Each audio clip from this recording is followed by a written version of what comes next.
Welcome to Loading the Bar with physical training experts Parker McBride and Matt Wasco.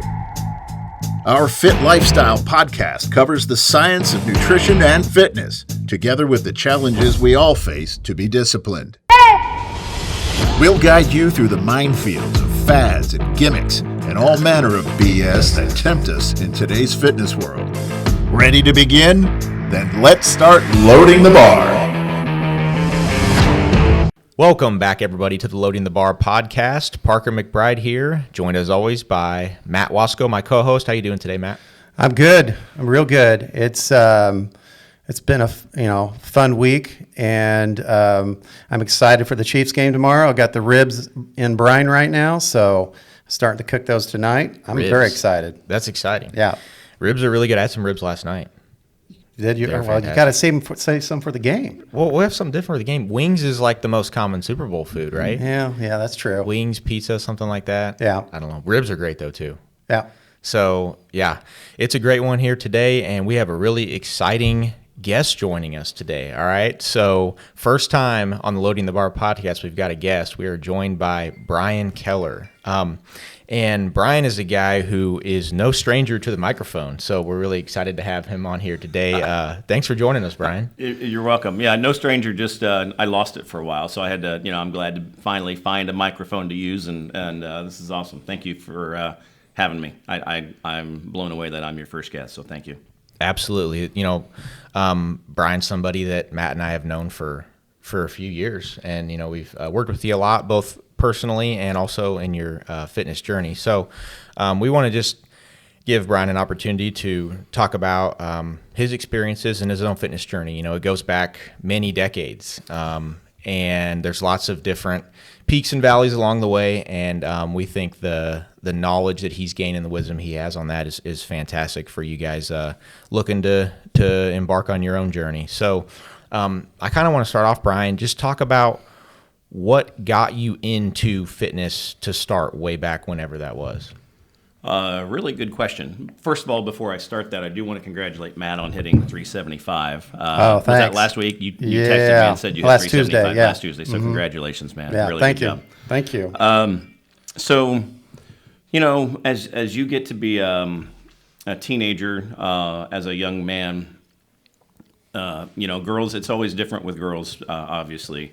But for guys, as we hit our testosterone levels and we become teenagers, we want to work out, and a lot of us do, most of us do, I think, and try to put on that little bit of weight because typically we're so skinny and we're trying to find ourselves and get right. Get a little bit bigger. So as a teenager in school, I worked out a little bit, and then after, it's just really tough, even if you found your journey. Once you get through school, get through college, get into the working world, it makes it really, really difficult to stay with that. So I started, worked out really, really good and strong for a while, started having kids, worked full time, and got out of it, unfortunately, for 15, 20 years, and just didn't have the time because, you want to be a good dad, good family man, and not take away from kids. And at that point, I was not an early riser like I am now. So anyway, I got away from it. And finally, over the last, what's it been? Probably 5 years, I've really been hitting it hard again. I'd say prior to that, I had another couple of years off, and then I had to hit it for another 2 or 3 years before that. Took a couple years off because I was really busy with work, and then got back into it for the last 5. So it's been an up and down journey, and it usually is with a lot of people that work. It's very, very difficult to stay consistent and focused on working out, I think. So, interesting point there. You started out doing it for the ladies. Sounds like you said back in the day, wanted to put on some muscle. How did that go for you? I don't know necessarily that it's for the ladies. It's just a guy who just wants to, you want to look good. You don't. I mean, I graduated. I don't know about you guys, but I graduated at 176 pounds. So a kid at 6 foot and 176, if you don't have any muscle to go with that, and a lot of kids at 6 foot and 176 at high school don't always have a lot of muscle. So I just wanted to fill out a little bit and make myself look a little thicker and a little fuller rather than just being so skinny. So, but the benefit of that is for the ladies, I guess you could say. But you know, it when you're in high school, you're still, you know, you see kids at the gym or whatever, and you're like, he's not doing that right. I know he's not, or I'm not doing that right. I mean, you're still learning, and the form is so off because you haven't had someone teach you. So you're learning the ropes, trying to get stronger, but also trying to work on what you call form because that's all you know. So, you know, it's just a little different, a whole different process to begin with as you start your journey as a younger individual. So as you're going forward, did you find that, you know, you're working out, you started working out, was it right after college or in college, did you say? Well, I didn't really have time, I guess, in college. It would have been probably right out of college is when I really started picking it up. Okay. Early 20s. Yeah. So how do you feel like that's impact your life, like your abilities, what you do in daily life, and how did you, because I know you've had some injuries and, you know, you've kept working out and, you know, kind of doing, rehabbing those injuries, but kept going, kept working out. And so how did you find that? You found it beneficial, obviously, right? Of course, yeah. You know, so how did you find it benefited you not only in your daily life, but like, you know, did it help you in your relationships? Did it help you, you know, be more productive at work because of the discipline you had to have? So talk to us a little bit about that. Well, you know, I've always been active. So working out, not only did I work out, but I played men's fast pitch softball for about 15 years. I played slow pitch softball. I play racquetball. I bowl. So part of that is, you know, I think over time when you're doing all those things as well as working out, to me, the working out takes the most out of your body because it as you get stronger and you use more weight, it taxes your joints more and different things like that. But I would always try to, since I was never really an early morning guy in the initial beginning as a younger man, I hated getting up early, but I'd go to work out after, let's say, sometimes I'd do it over lunch, try to jam in an hour over lunch, and then I got to a point where I would do it late afternoon and do it on my way home from work. Just trying to find the time that worked in my schedule the best at whatever was going on with me and the wife and kids to get that in. And I would go in spurts for a while. It just seemed like, you know, it's really hard, I guess, whenever you have a busy day to day and then you have, you might hit a plateau or you might hit a slight injury here or there and you need to take some time off to let it heal or work through it. You just, for whatever that reason is, it just,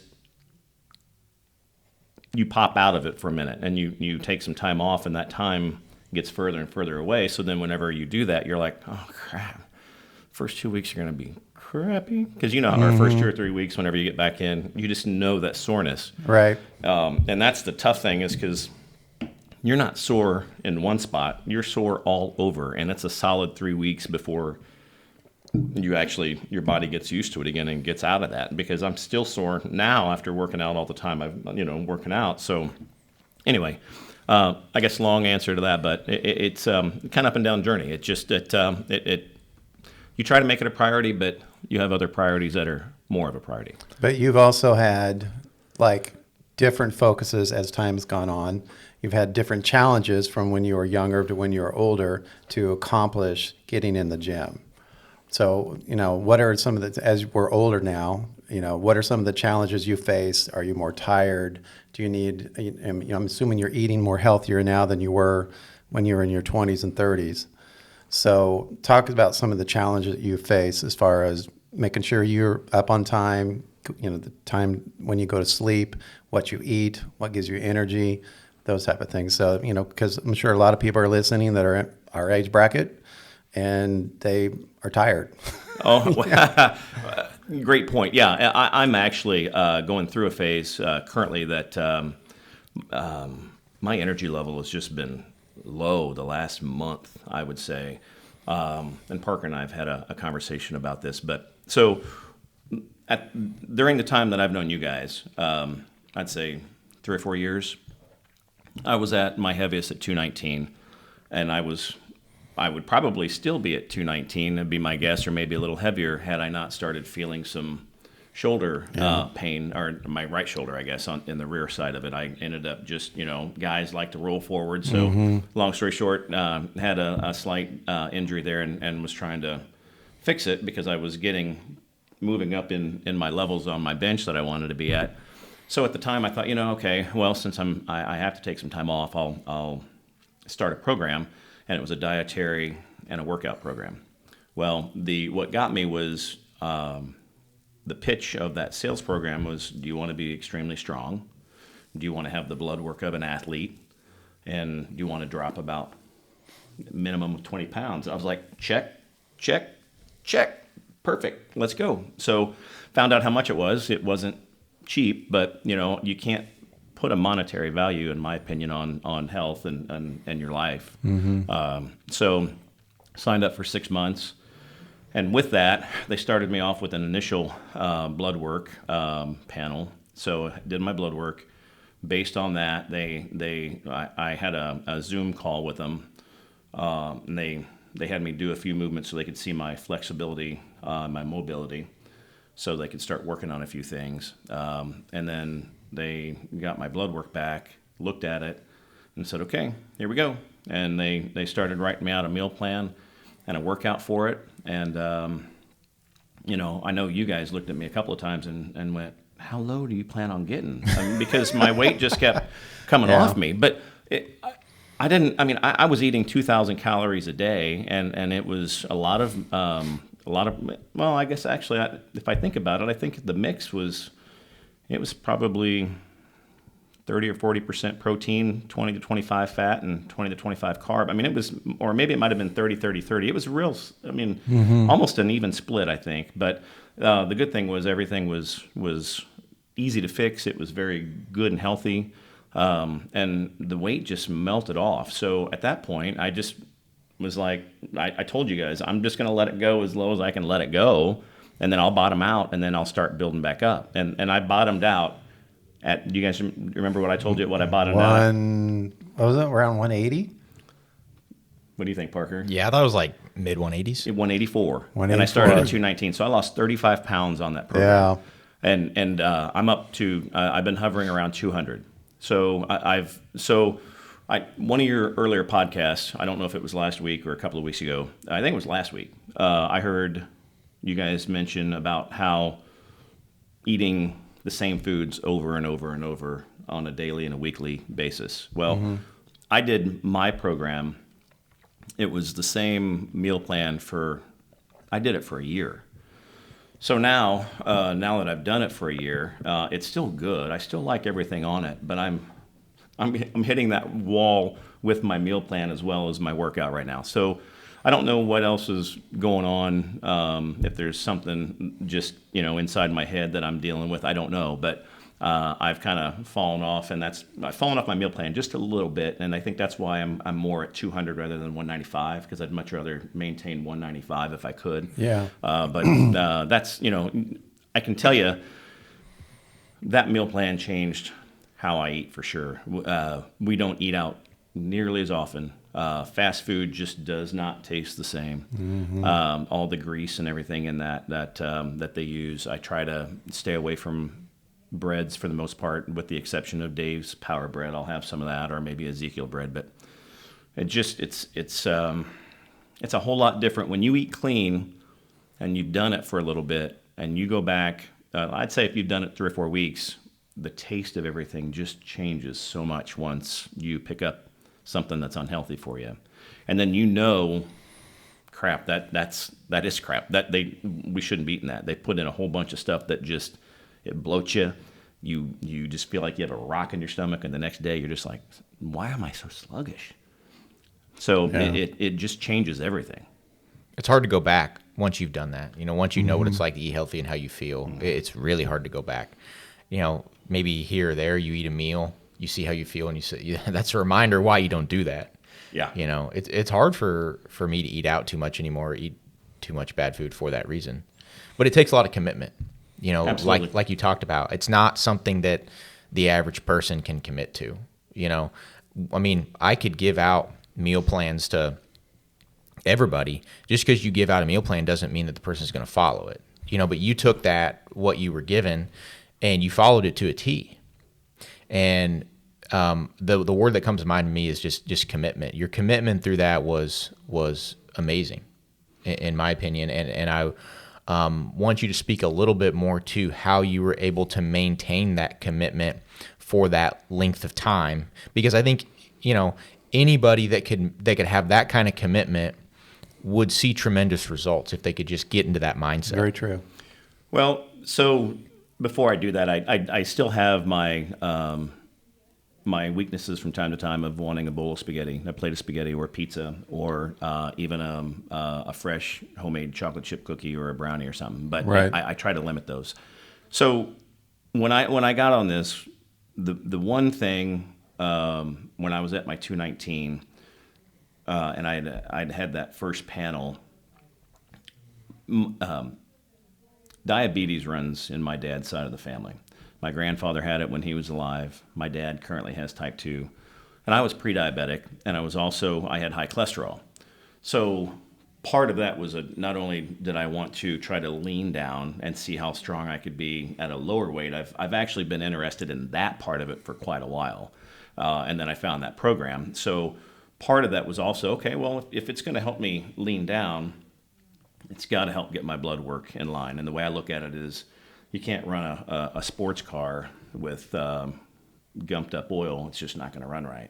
So if you want to be a good running machine, you've got to have clean, brand new oil. So that's why I thought, okay, if I get my blood work in line, get out of being pre-diabetic, get my levels perfect there, get my cholesterol down, I ought to be able to work out a lot better. Right.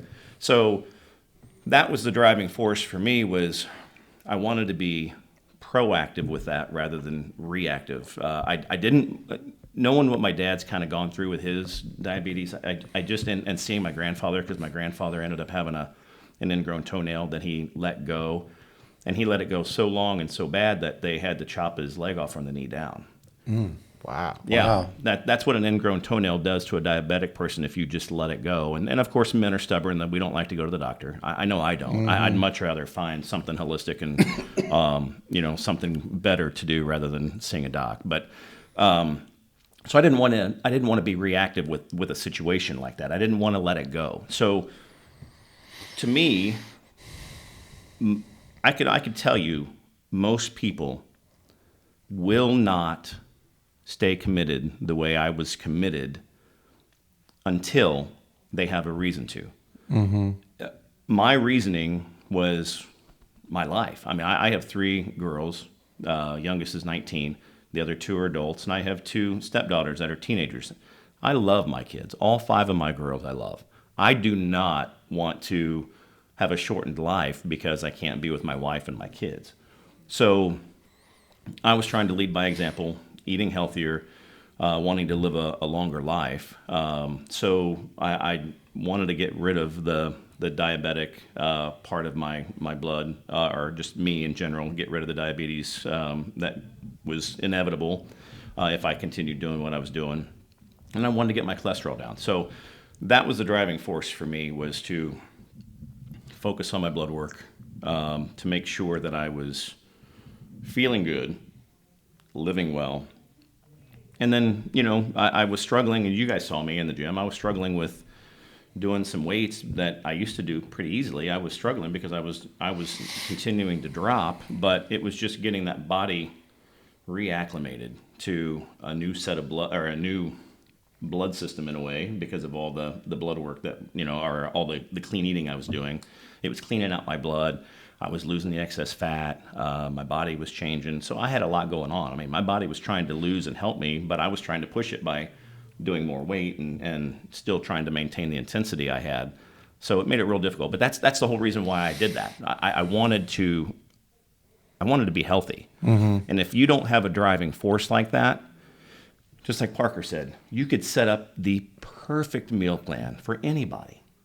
But if they don't have a reason other than, I just want to eat good, but, I want to have a cheeseburger, or hey, I want to go out and have 3 or 4 beers tonight and a pizza. I mean, that's all fine, but that's the mentality. If they don't want to change and be that strict and committed, they're not going to do it. Right. I had to see my health change. And Megan, my wife, was like, "You're too skinny." I'm like, "Honey, I'm sorry. I'm trying. I'm working on it. Right. I'll get some weight back on. Just give me a minute." But it just takes some time for all that. And she was very supportive as you were going through that. Yeah, but it has to be a mindset. If it's not a mindset and a goal, and it has to be number one, you're not going to stick to it. You are not going to stay focused, and you are not going to be committed. And there were plenty of times when I first got started, that's the hardest, because you're still, what do they say? Is it give something 3 weeks and it becomes habit? Well, the first 3 weeks is you're starting to having to say no to, gosh, that looks so good, I can't eat it. Man, I want a beer. No, if I want to focus and I want to do this, I've got to say no. But as you get further and further away from that first 3 weeks, it got more and more easy, and rest is just history, I guess. I mean, I was able to focus and stay on it. Well, as you get older, it gets a little easier too. I found that. Yeah. I don't have, we could go out for ice cream, and if I'm like, no, I'm cutting right now, I don't have a problem saying no, or I don't have a problem saying no to a cookie, or if they're going fast food. I mean, I'm always no to fast food because I just know what's in that stuff. Sure. So I found it, and mostly because of the patience I've had, the longer I've been around, the more damage I've seen that being on fast food for an extended period of time, what it does to you. And so it's dug into my brain. It's like, when I eat that, I feel terrible. And I don't want to get used to eating stuff like that, because then I can't do what I mean, we have all experienced it. When we eat healthy, we can do things that we couldn't do before. Well, and I don't necessarily know that I mean, maybe there are some people that'll eat a burger at McDonald's or Freddy's, or just fast food burger in general, and not notice that they're bloated, or not notice the effects of having the fries with all the grease. Maybe they don't feel it, or they feel it, but they don't know how to attribute that to the fast food they're having, because the fast food is just, it swells the body up and puts so much more of a bloat on you. And I will tell you, I love craft beer. I was a craft beer guy to where I would have, I'd sit down at work and I'd have a couple of beers a night while I was working. 2 beers a day to me wasn't, I mean, I'm not an alcoholic by any stretch, but I noticed once I stopped drinking beer while I was on that program, my bloating went away. It completely stopped. Beer bloats you, whether it's 1 beer or 5. I mean, you will get a bloatedness, and as well as it, believe it or not, it will elevate your heart rate. If you sit there and you think, it's supposed to calm me down, drink a beer and then let it go for a minute and start feeling. Take a look at your watch and see if it has a heart rate monitor on it, and see if your heart rate doesn't go up. It actually takes your heart rate up just a tick. Well, it's basically your body's response to ingesting what is effectively poison. Okay. So that's a good whether way of looking you at it. have alcohol, whether you have highly processed food that your body shouldn't have, it's something that your body should not have put inside of it. The inflammation. So think about if you stub your toe swells up, right? So if the inside of your body's swelling up, that's because it's damaged. Something's in there that's not supposed to be in there. And so it's fighting, and then your heart rate goes up because your body is now having to recruit its resources to fight off that poison. That is what's actually taking place when that happens. People think, oh, I'm just like bloated, up right now from this beer or whatever. But that's actually what's taking place in there. Your body has to divert its resources that are taking care of your other, the rest of your body, and go to fighting off that poison that you just ingested. I'd never really thought of it that way before, but I heard, and I'd have to figure out where in the heck I heard this. I heard this recently that how we are vibrational beings by nature. Humans are. Do you know why they call alcohol spirits by chance? Well, I had heard recently that they're spirits because, it takes the spirit of us as a vibrational being and drops it. We are a very highly spirited vibrational being, and the alcohol, once you consume it, it drops that to a low level, which we, in general, as a race, as a human being, function better at a higher spiritual or spirit with a higher spirit. So, it's all. We could go into a whole other podcast of what some people call conspiracy theories, which basically there's truth to all of this that you can find. But it's just different things on what we've been taught and told are the farthest from the truth. And that bleeds into our fitness and dietary journeys as well, especially eating healthy. There are so many things that we've been told that are being disproven because they're not correct. Well, we've talked about that. I Right. mean, me and Parker have talked about in past podcasts. We've touched upon those things about. I think there has been I don't know if you want to call it an agenda or but there's been a concerted effort to lead people to unhealthy lifestyles. And so, the fact that, I go through the trouble of, eating red meat from a farm, eating eggs from the Amish, or, raw milk, those things, number one, it's so much healthier for you. And I get very little from the grocery store.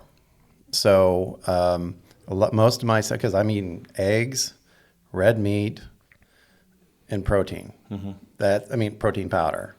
And that's, with some variances here and there, but that's a good portion of my diet every day. But it's a great portion. And I'm tinkering with, I know you guys talked about the carnivore diet last week, and I'm tinkering with the idea of giving that a go. But if you think about it, 2 points I was going to make. One, if Parker's a farmer, he's a fit farmer, by the way. But his family has farmland and has cattle.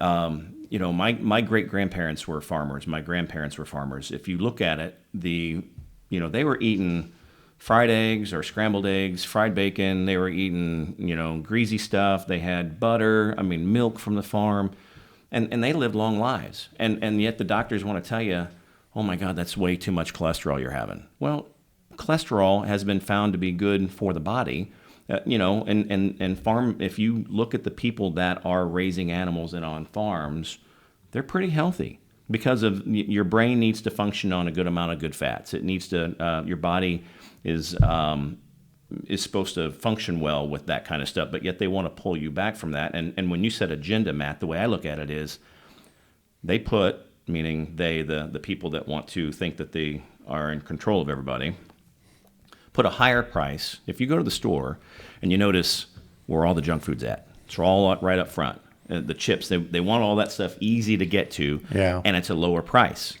Well, if you want to eat healthy, you have to find it in the store for one, and it's going to be a much higher price than what the cheap stuff is. So not only do you need to pay more at the store if you're going to eat healthy, but they want you eating the low stuff because if you fill up with all that junk and your body starts swelling up or you get inflamed and you start not feeling good and you have to go to the doctor, that's a trickle down effect because then you go to the doctor, they see what's wrong with you or they think they know what's wrong with you, they write you a script, you go to the pharmacy, get the drug, and then you start taking it. That creates a side effect for something else. So then you go back and get another drug.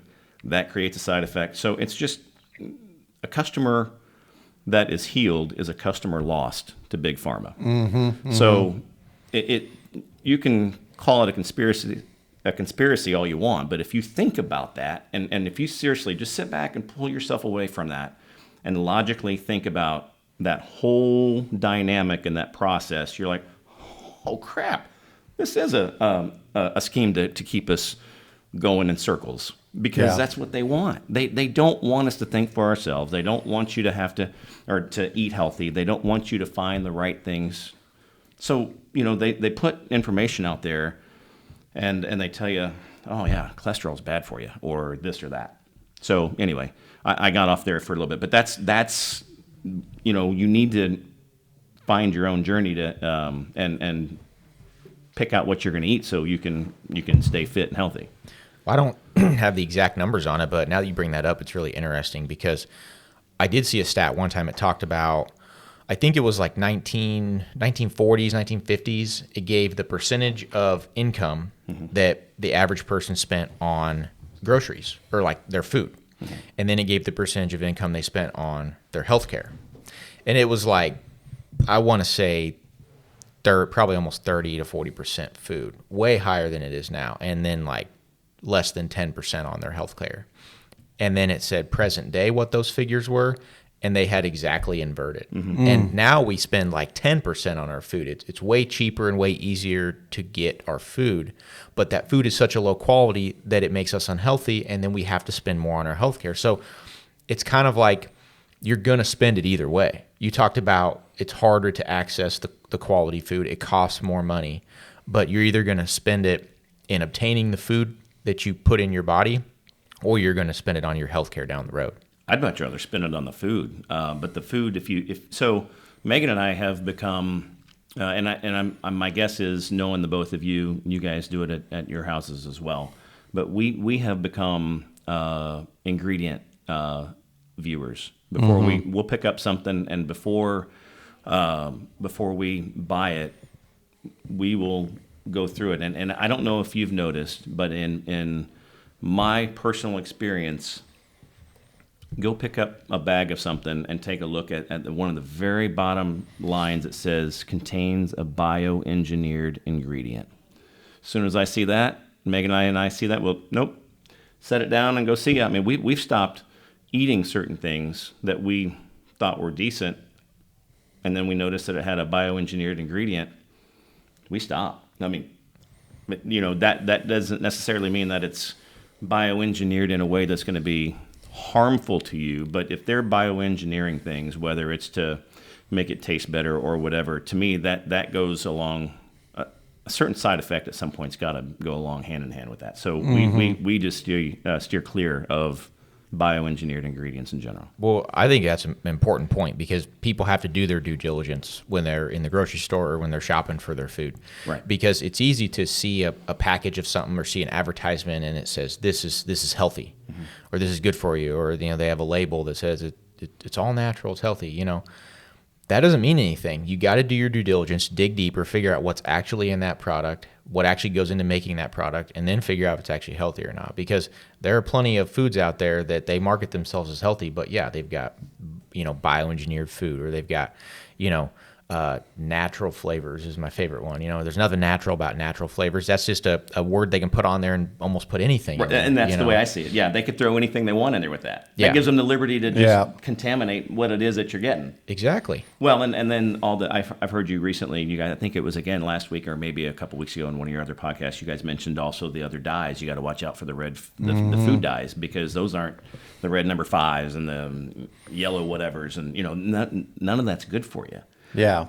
And that's just not, but they make it so simple for you. And that's what they want. They want it to be simple. And they're like, oh yeah, the average person's going to go, man, I really want that bag of chips. And they're going to go ahead and get that bag of chips. Yeah. Even if you go in, and I won't mention businesses, but you go into some of the supplement stores, where you can get supplements. A lot of the supplements are loaded with red dyes and canola oils, or and then they mix. Well, it's got protein, right.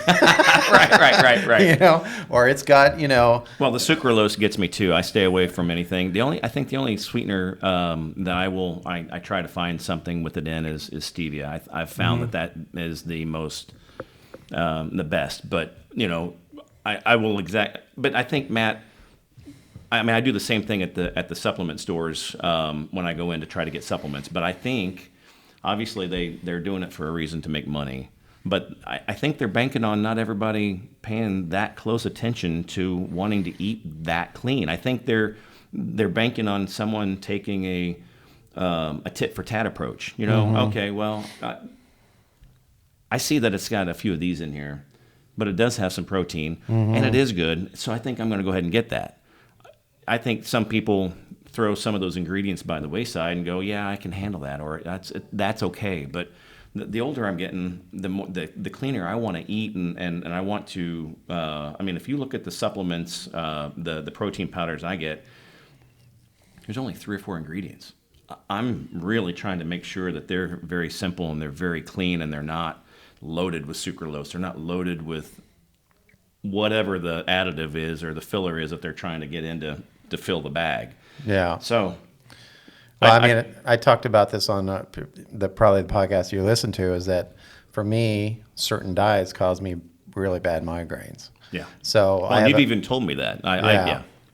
So I stay away from as much as I can from dyes that are in those things, because I mean, it's a 15 minutes, boom. You know, it's interesting you brought up the supplements, because when you talk about like the grocery store and a bag of chips, it's very clear that, okay, everyone knows that's an unhealthy food, and everyone knows that's not going to get you closer to a fitness goal that you have, right?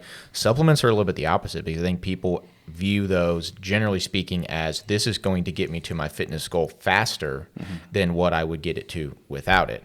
A lot of times that comes at a cost, and a lot of times, you know, you don't know what that cost is going in, and that's where I think, you know, it boils down to what is your true goal for your fitness journey. Is it to be healthy above everything else, or is it a certain other goal? You talked about at the beginning, before you got on that program, what was your goal? Bench a lot of weight, right? And there was means that were going into doing that were not ultimately healthy. And because of that, health was here, benching more weight was here, right? And part of getting on that program was altering that priority to say, hey, health is first. If bench comes with that, great, because you still want to bench a lot of weight and you're still going to bench a lot of weight, but health is absolutely first. And if you have health, but you don't quite bench as much as you want to, that's okay. And I think that's where you have to really get to in this walk and in this journey, because if not, you're going to do things that are detrimental, because you're going to make sacrifices in order to achieve goals. No, I think that's very well said and very true. I want to be healthy first and foremost, because I you know, the way I look at it, you know, for an example, Bud Light has they used to have a born on date on their beer bottle. Well, we know when we were born. We don't know our death date or our die on date. Only one person or 2 people, God and Jesus Christ, know that. So whenever I go whether I'm healthy or not. But I want to enjoy the journey while I'm still around, and as long as the man will have me around, trying to do as he's asked me to do, I want to be healthy doing that. And I feel, and Matt, you since we're similar in age, you could probably attest to it as well. When I was at Parker's age, my goals and my journey, fitness-wise, was a lot different than they are today. A lot different. I mean, I still wanted to work out and look good, but I didn't. 30 years ago, I didn't take into consideration my diet nearly like I do today. Yeah. And I know some things have changed along that timeline in general, with how they keep, you know, they give you different, they tell you what's good and what's not good and all that. But overall, my journey has been completely different from when I was your age, Parker, to now, present day. Would you agree with yours? Yeah. Oh, yeah. I had the ability to eat whatever I wanted when I was in my 20s, and it didn't faze me at all, because my metabolism was 2,000 miles per hour. But, you know, also I think, you know, as we're getting older, or when we're younger, I should say, and we're eating all that fast food, right? When I was in college, I remember running track, what do they call them? Intramurals or something in college. I can't remember what that was. Anyway, so I was competing for the fraternity team, and I remember we all went out before I had to run the 400 meters, and we had Big Macs and Cokes, and I was running in 30 minutes, Oh, man. And I did it, I ran one of the best times ever, but I was young, but then as I realized, as my son's realized this too, and he's only 20, when he eats healthy, he feels different. And the longer you eat healthy and then you go and eat those processed foods, you're like, wow, there's a big difference. But you, like you said earlier, you get accustomed to it. Well, just because your metabolism is high, and when you're in your late teens, early mid-20s, doesn't mean that it's still okay to eat those things, because even though your body's burning it off, there are still some residual effects left over from the stuff that you eat. You just don't happen to notice it nearly as much because your metabolism's done an excellent job of getting rid of a lot of it. Right. But over time, your body, I think, just wears down of just the crap it has to get out of your system and try to digest and break down, that over time you're just finally like, ugh, man, it just hits your body harder and just makes you feel more sluggish. Yeah, you kind of, your body can put up with it for so long. At least this is what I've seen in a lot of people. But eventually a lot of them come down to earth. And that's the people where, you hear the stories that you go back to the high school reunion or something, and there's the best athlete is all He the peaked same. in high school. And everything else has been. But that's because he could get away with it, Right. And he did that for a certain amount of time until all of a sudden it headed the wrong way. But that's why building the habits early is so important, because if you don't have those habits, you don't know how to eat healthy, you don't know how to take care of yourself, exercise, work out, then whenever you all of a sudden can't get away with it anymore, it gets bad. But if you already have those habits in place, you never really fall off that cliff. Yeah. I mean, it's just again, it gets back to how important is it to you. If you make it a priority, it will change your life. Some people just aren't ready mentally to make that complete change, because then they're like, oh, well, I can't have my beer, or I can't have my hamburger, or I can't do this. Oh, no, you can. Just try giving it up for a month and see how it is. Because then at that point, when that comes and gets out of your system, you'll find you don't want it nearly as bad. And then having it every now and then is okay, because you take that bite and you're like, this doesn't taste as good as I remembered it tasting. Yeah. It's because your body has said, you know what, you're right, because I've gotten all that crap out of your system, and you shouldn't be eating it.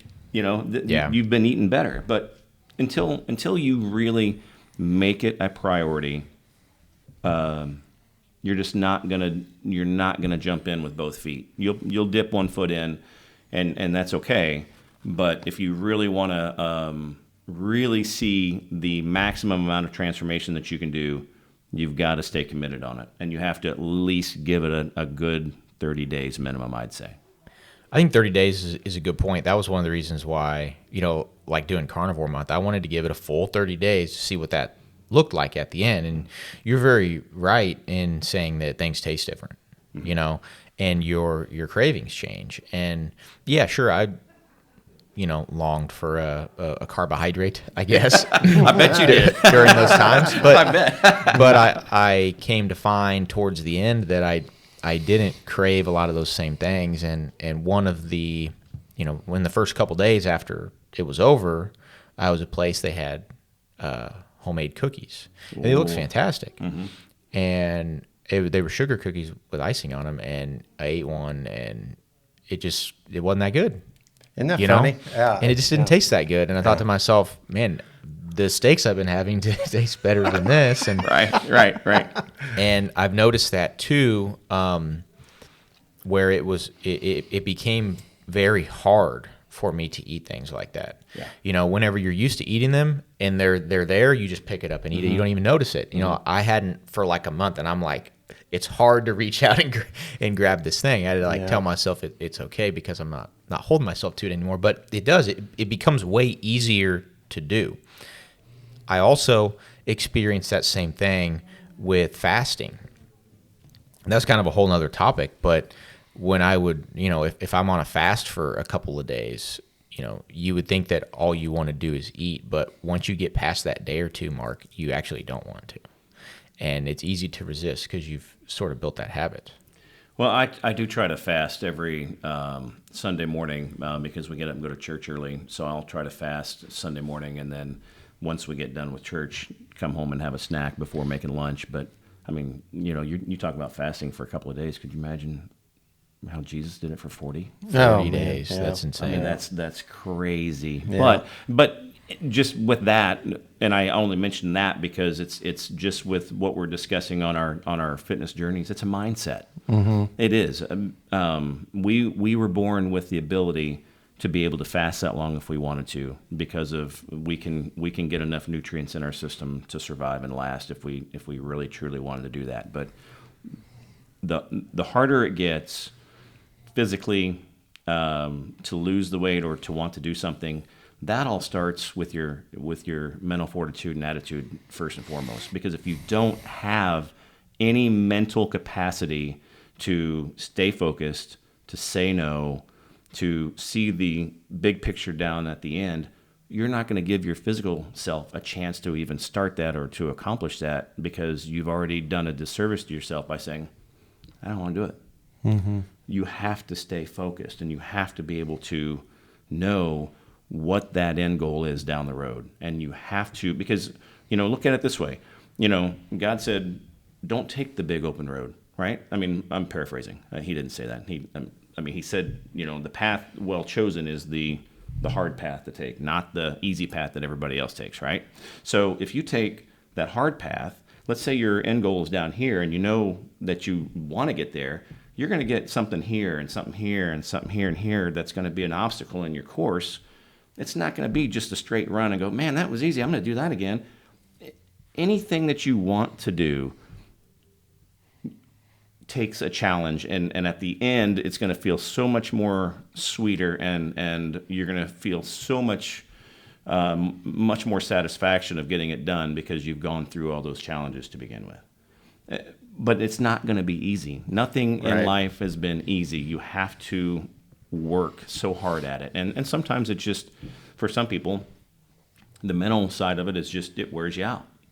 It just drains you because you're like, maybe you're not seeing the results as fast as you want. Maybe something happens and you have a setback, or you get busy and you have to take a few days off or a couple weeks off from the gym. Whatever it might be, it's just, you've got to stay focused. You have to stay focused. Talk to us a little bit about, I don't know if you've ever really talked to me about, you said the reason that you went on that journey recently was the blood work. So Yes. Talk to us a little bit about what was in the blood work and where you wanted it to get. Well, again, I started because with the blood work, I wanted to see how bad my blood work was. Because I had high cholesterol, because I had recently, believe it or not, just right before I started, I had already had a blood panel done for something. I don't remember what it was for. I think it might have been work. And I had high cholesterol, and I was pre-diabetic.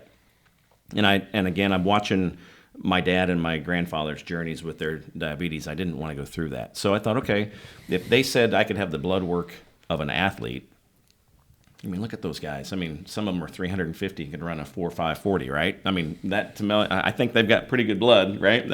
You would think, even though they're overweight too. I just looking at some of these guys, I'm thinking, okay, because what gets you is athlete. Oh, I would like to have the blood work of an athlete. Sure. I mean, wouldn't you? I mean, it's an athlete. Why not? So, as we got, we as in me and the trainers with this program, got to looking at my blood work. The trainer I dealt with designed a meal plan specifically for getting my blood work, getting my cholesterol lowered, and getting my diabetes lowered.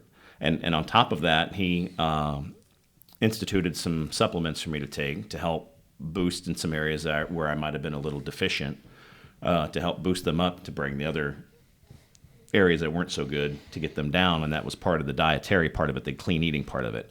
So at the end, I did a panel at the beginning, a panel at the middle, and then a panel at the end. Pretty much everything came out great. And as for some of you guys that are listening that might be Matt and I's age, my testosterone tripled. I was in the low side of normal. I was in the 2s. Mm-hmm. I finished I'd have to look at it, but I think it was like 654 with Wow. my testosterone after I was done at the end of this for a year. That's amazing because Wow. most people, especially nowadays, they go in, they get labs done, and they see their testosterone's low. They think, oh, I need to get on injections, get Yeah. on TRT, right? They don't think there's any other way. And that's proof right there at your age that you were able to not just raise it, but triple it and take it up to high end of the normal range. That's fantastic. That's amazing. Yeah. Wow. That's Combination of supplements and eating right, Yeah. which in the exercise. well, yeah, I mean, but that tells you anything is possible as long as you stick with it and you stay focused. But everyone has to have it so quick right now, and our society gets to the, gotta have it, gotta have it, gotta have it. Oh, look, a squirrel. Our attention span just is not there anymore. So we want quick. I don't know if it's quick fixes, but we want quick results.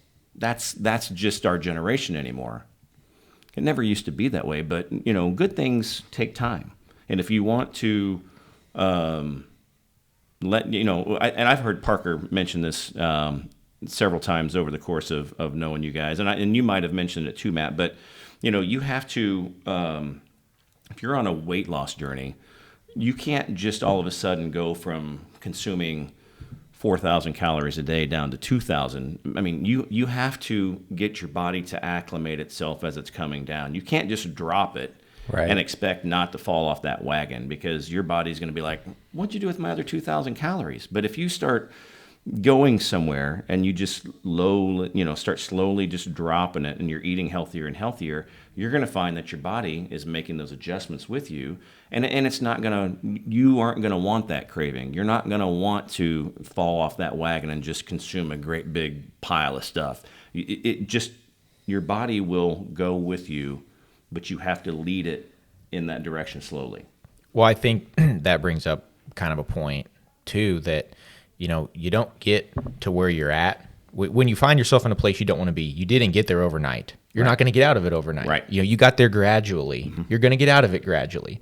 You need to think about where you're at and devise a plan to get out of it. There's not a quick fix. There's not a magic pill, or something. But that's what A lot of everybody's people looking think for. there is, right? That's what they want. Exactly. And they'll try the next thing that's marketed as a magic pill, and that didn't work. Well, then the new thing's out now. We'll try that. That didn't work. Or the new thing's out. Well, this looks like it worked, but then all of a sudden we find out, oh, there's this really bad side effect, or stuff like that. And they just keep hopping from magic pill to magic pill instead of all that time they spent hopping around trying these different things. If they had been dedicated on something, they would have reached their goal, because it took you a year really to do that. A good, solid year from November to November. Yeah. Now, was that when your blood or your testosterone jumped? Did it take about 12 months to get it to triple? Yes, it started. So my beginning panel was in the low twos, and then my last panel, just this last November, ended up being around. I want to say it was 650 something. It might have been 630, That's 620, fantastic. but it was over 6, so it was in the sixes. But yeah, I mean, it just. But you guys both know me from. We talk about staying consistent, and I know we've discussed this countless times in the gym or away from the gym, but I'm very regimented with my supplementation. I take supplements like clockwork. I'm very strict. I take them every day. I don't forget them, and I make sure that I'm putting those in my body that need to be there to help give me the best chance to succeed and to keep me healthy. So I supplement with my meals, and I do that religiously every day. But that's not something that's just isolated to supplements. That's you working out every day, eating every day. I mean, you were one that when we were working with you was known for being consistent. The days that you said you were going to be there, you were there. If something crazy had to happen for you to not be there, We knew something was wrong if you weren't there. Well, Yeah, I was going to say, because I would get a text going, "Hey, man, you all right?" Because you guys, and I was like, "Yeah, sorry, I'm just not feeling good today. I'm not going to be in." Okay, just checking on you. But that's, and I truly appreciated that. But that's being consistent. Yeah. Exactly. And the same time every day too, that's a big thing. I know you were then obviously we'd see after your workout, you had a specific regimen for that, and you would talk to us about your specific regimen for eating and diet, and because it wasn't just this little thing or that little thing. We've talked about consistency in the gym is not the only thing. Some people are consistent in the gym, but then that's it. Right. Or they are consistent with their supplements, but then that's it. Right? It's consistency 24 hours a day, really. Sleep too. Right? Sleep's very important. And that's something I know that we talked about quite a bit, because when you struggle with your sleep, you struggled in the gym. And, you put a lot of effort into making sure that your sleep was where it needed to be, because you knew that had a big difference on everything that came after that. Well, it's a team goal. And what I mean by that is it's your sleep, your meal plan or your diet, and your workout. So, I mean, like you just alluded to, you might have one of those, but if you're not doing the other two, you're not giving yourself that ideal situation to succeed. You have to approach it from everywhere. And that's, I think, where a lot of people just, they think, they want the workout or the gym experience to not be like work. They don't want to have to get into, they're already working hard enough at their job as it is. This is an escape, but let it be a fun escape. You're transforming yourself. You're pushing yourself to new limits and getting yourself to, you're just working hard at you. So have fun, even though it sucks whenever you're trying to get there and your body's like, man, I just don't have it today. Or one of you two have kicked our butts in the gym and we're just like, ugh. But that's part of the fun journey part of it. So you can see that transformation. But I think a lot of people just look at it and go, I just want to get in and do my own thing. I just don't really feel like pushing it all that hard today. Well, it boils down to attitude, kind of, it sounds like. You have to have the right mental attitude for sure. Well, I will say, I've worked with a lot of people. I don't know if you agree with this, Matt, but nobody enjoys being at the gym more than Bryan Keller. Oh, I don't know about that. I don't know about that. Come on. It sure seems like it when you're there. And that's one of those things that, you're always talking to people. You're always upbeat. You're always happy. Even if stuff isn't in your day isn't going the way that you want it to. Because, you'll sometimes talk about that too. Like, hey, this really rough thing's going on right now, or I'm going through this struggle right now. But it doesn't change your attitude towards the workout that day. You still push through it. And there's been times where you'll tell me, I wasn't feeling it today, but I still did it, and I'm glad I did. Well, yeah, that seems to be more times than not sometimes. But no, listen, God put us on this earth for many different reasons. Each of us have our own special gifts. I think that God put me on to just be a light for other people when they might have a darkness that they're going through that we don't even know about. I mean, my mom, God rest her soul, we joked, my brother and I joked because we have the gift of gab, and we always used to say, my mom could talk to a wall and get it to talk back and find out what the name of it was, find out its name. That's just my mom. My mom was amazing like that. And I think that, there might be days that, you guys might need a great big hug and I'll come up and give you a hug or something, or vice versa. There's certain things that we might not know about somebody. And it's just good to say, hey, how you doing? I mean, my mom would go out of her way. She had this feeling, God put this feeling in her that go talk to that person. She'd go up and talk to that person, say, hey, you doing okay? Can I give you a hug? And there were several different times that after she gave that person a hug, that person melted, cried because, oh my God, you don't know what happened today. I really need, thank you so much. I mean, my mom was just blessed like that. So I try to take the good out of everything. And I just try to spread light, man. I try to spread joy. I try to have a good time. Even to me, even if you have a situation that's dire, the way I look at it is laughter is the best medicine. There are times that you need to cry. There are times you need to grieve. But if you can't enjoy that and laugh while you're grieving, to me, I think that just enlightens your spirit so much more rather than just being doom and gloom all the time. Well, I think as somebody who's known you for a while, that shows through. Yeah. It was very clear to me and probably most everybody that knows you that that's how you think. Well, and that's good. I guess if I'm predictable in that, I'm okay with that, because I truly like conversing with people and cutting up with people. And we have a few guys at the gym that I'd always cut up with. Alan, for one. Dave, I'd always give Dave a great big hug, and Dave's our age, Matt, and walk up to him, hey man, good morning, and then he'd chuckle. I was like, got a hug, come on, give me a hug, and then he'd chuckle because we just kind of got into a routine with that. But that's just what good people do. Not to say that if you don't do that, you're not a good person. It's just that's one of the things that's important to me. I like hearing about other people and making sure that they're having a good day and making sure that they're good, because I'll look, if you guys showed up at the gym and just weren't feeling it and something was on your mind, I'd be like, hey man, you okay? I mean, like, for instance, I'll give you a couple quick examples. Same example. I'd be up in the morning and Matt was there on Tuesdays and Thursdays, and you were, Monday, Wednesday, Friday, and Matt would text me, hey brother, I completely forgot my protein at the house or whatever it was. I got to turn right back around. Can you open the doors for me? I'll be there in a minute. I'm like, sure, JT at your service. And JT was junior trainer because I got that nickname.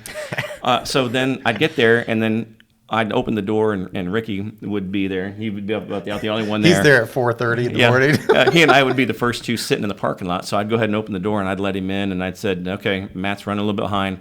And then I'd have my phone on me, and I feel it vibrate. Oh, Matt says, okay, do 50 of these, 50 of that. He's running. He's on his way. He'll be here in a minute. And then as soon as you get done, let me know, and I'll take you through the workout, your first round. Okay. So Matt had me do that a couple of different times just because of whatever it was. Hey, brother, can you help, Matt? Can you open up the door? I forgot my keys. Or something, whatever it was. And I got that JT. We were always joking about being junior JT trainer because I was opening the door, getting the music on, turning the lights up, and letting everybody in. And I'd be like, Matt's running behind. He'll be here in a minute. Just go ahead and loosen up. Okay.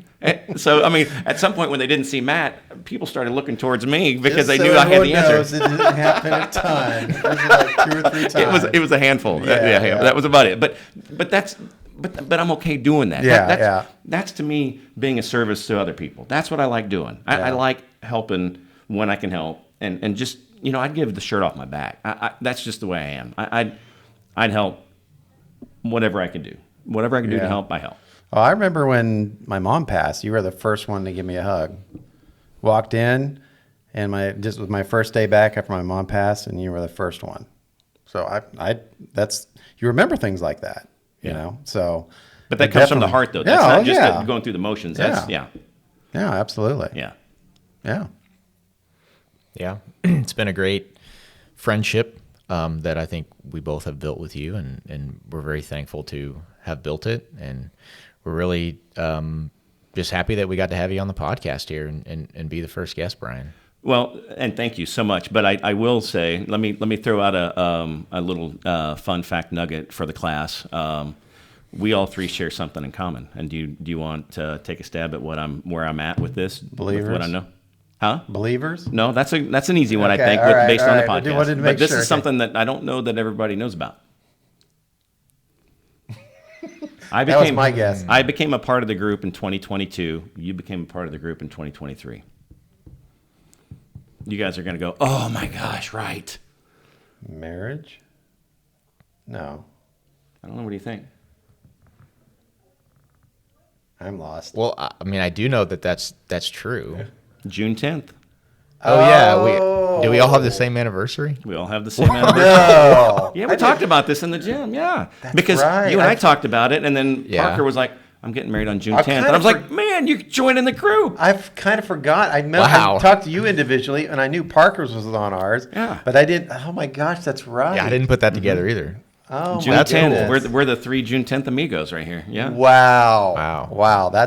Isn't that crazy? That is crazy. Out of any date on the calendar, for 3 random guys that know each other and have a connection and are friends, who would have thought that June 10th would have been their anniversary? Yeah, that's the odds are not in favor of that. That is for sure. No. Well, so quickly, I'll just tell you, I don't anymore. I feel that there are no coincidences. God put us on here for a reason. Things happen for a reason. You talk to people every day for a reason. You run into somebody for a reason. Everything happens for a reason. I don't know what that June 10th connection is, but it is something that we share as a group of friends. But there you go. Just thought I'd share that today. That's a nugget. Yeah. Yeah, Fun without a nugget. doubt. Anybody else that is getting married on June 10th, I'm gonna have to take a note. I don't know how big. Wait a second. What's going on here? Well, how big do we want our group to be? I mean, Yeah, do we want that thing to be a bigger group or I what? don't know, but the odds already were against it, and so I'd be stunned if it happened again. Yeah. Yeah. So anyway, there you go. Yeah. Huh.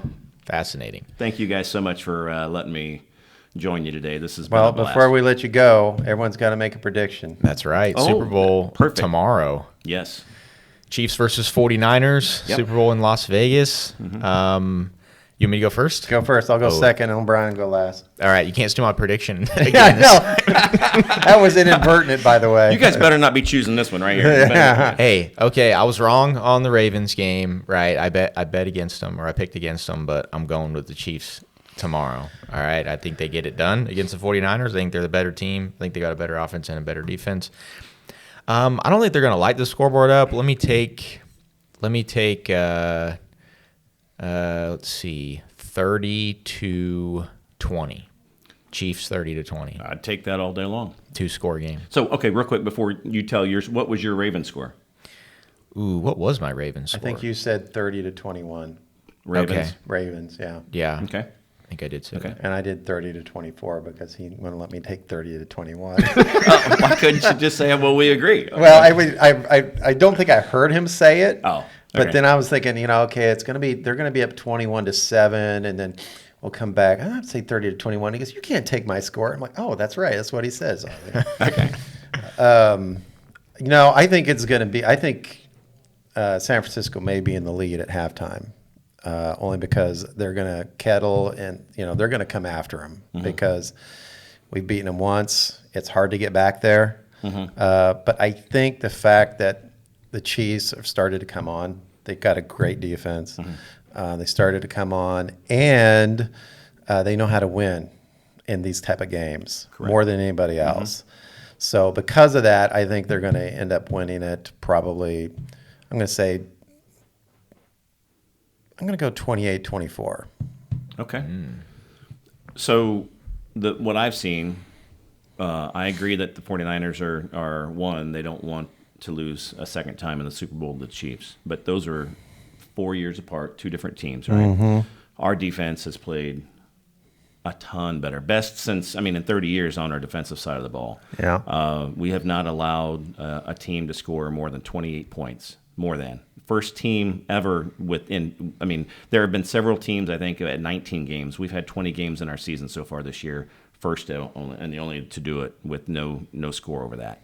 And if we can hold Lamar Jackson and his squad to 10 points, Purdy is a timing quarterback. We throw off his rhythm, everything is going to change for him. And we have shut down corners. So with all that said, with our defense, I think we're going to wreak havoc, whether we're up or down at halftime. I hope we're up. Yeah. But I think it's going to be an odd score because I think not only has our offense gotten a lot better, but I think that the San Francisco defense is still pretty good. I think we're going to have a mix of field goals and touchdowns, and I hope it's by more than this, but I think we win 26-17. Because if we can hold Lamar Jackson and company to 10, the Ravens beat the 49ers 31-19. And we held Lamar Jackson to 10 points.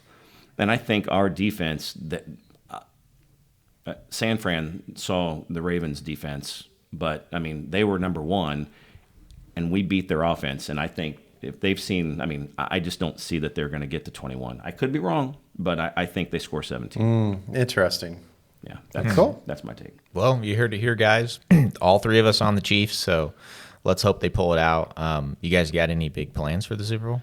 I defrost. I've already talked about this at the beginning, but I defrosted my Parker meat ribs. I making my did mouth water. I did four sets of short ribs, and I salted them yesterday, and they've been in the fridge for about 20 hours. They're gonna melt. They're just gonna fall right off the bone. And then I'm gonna go through the process of getting them ready for smoking tonight, and I'll probably smoke them for 6 to 8 hours. Oh, that sounds so good. Yeah. Sounds so good. I want to get it to where the bone just pulls out. Yeah. That's where I want to get it. I'm going to Costco to pick up some produce so I can make a fresh batch of my salsa, and I'm going to take that. And Megan and I are going to stop by and pick up a couple of Funhouse pizzas, and we're going to go over to. I've heard those are good. Oh, you've never had? Oh, Funhouse? Matt. Yeah. Funhouse Really? is the best. It's Isn't the that just like best. down here It's somewhere? just it's just on the outer road right next to the park. It used to be Pappy's, but it's Funhouse. It's oh my gosh, unbelievable. And Tim's is very similar. Because Tim used to work at Funhouse back in the day, so Tim's and Funhouse are very similar but delicious. So we're going to pick up a couple of pizzas and go over to. I mean, he's pretty much my best friend.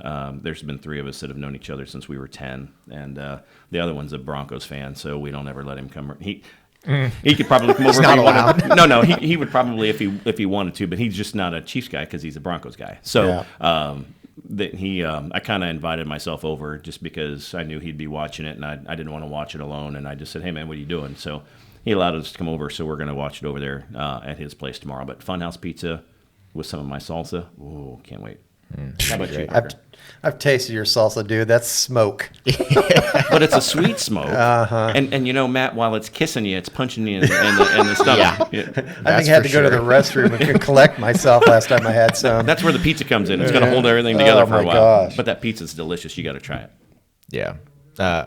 We're going over to my parents' house, watching with my family. Do they make a big spread? Yeah, I'm not really sure exactly what we're having. Well, I know it's gonna be good. I bet you have some fresh farm raised meat for sure. We always have that. Right. Yeah. Never run out of that. Right. That's right. Right. All right. Well, Bryan, I want to thank you so much for joining us on this podcast, guys. Lots of good knowledge and wisdom dropped here by Bryan today. So hope you guys listen to that real good. And that's it. Episode 8 is in the books. So Matt and I will be back here with you guys next week. We want to thank you guys so much for listening. All right. Take care, guys. See you. Hey, look at you. You've completed another milestone by finishing this episode of Loading the Bar. Your future self thanks you profusely. Loading the Bar is podcasted from Kansas City, Missouri. Email us at cpt.kansascity@gmail.com. Forge ahead and share your progress. And we'll see you back here for another episode of Loading the Bar.